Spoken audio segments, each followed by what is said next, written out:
Kung mananalo ang Gilas ngayong second window laban sa team ng New Zealand ay masigurado na nga ang kanilang spot sa second round. Ito ang lumabas sa FIBA pero nakita natin na ganun rin. Kahit na matalo sila laban sa team ng New Zealand ngayong second window ay pasok pa rin sila sa second round. Dahil kung nahihirapan ang Gilas na manalo laban sa team ng New Zealand at Australia ay mas lalo naman ang team ng Guam. Kaya nga ang Guam talaga ang malalaglag sa group stage ng Group A. Pwede na nating sabihin na sigurado na ang Gilas sa second round. Ang pinagtatalunan o pinag-aagawan na lamang ng Gilas at New Zealand ay yung advantage o yung mas sigurado na makakakuha ng magandang pwesto sa next round. Lamang na lamang ang may mas maraming panalo kapag nag-combine na ang Group A at C na bubuo naman sa Group E. Mas maganda ang chance ng team na nakakarami ng panalo para ma-qualify sa FIBA World Cup 2027. Mas motivated naman ang Gilas team na manalo bukas dahil na rin sa home court nga natin gaganapin ang laban at sa harapan ng maraming Filipino basketball fans.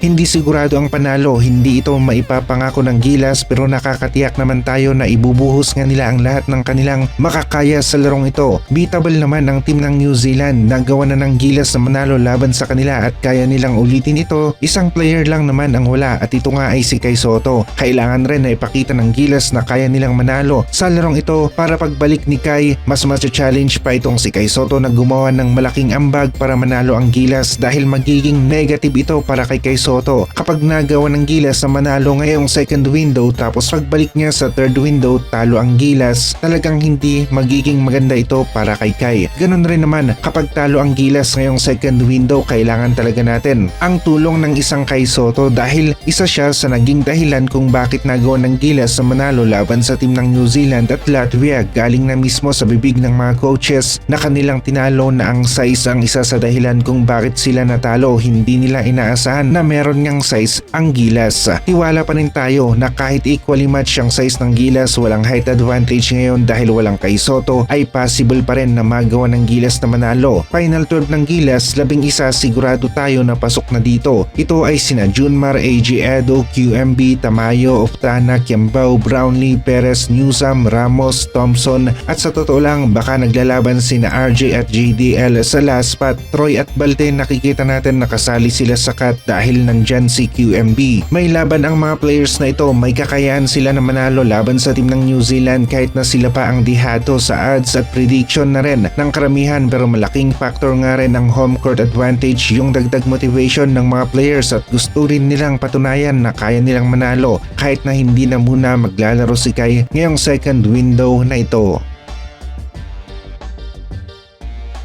31対17でリードした第1クォーター、5年第2クォーターに入っても上位チームタイの力の差がぐっと縮まって上位のチーム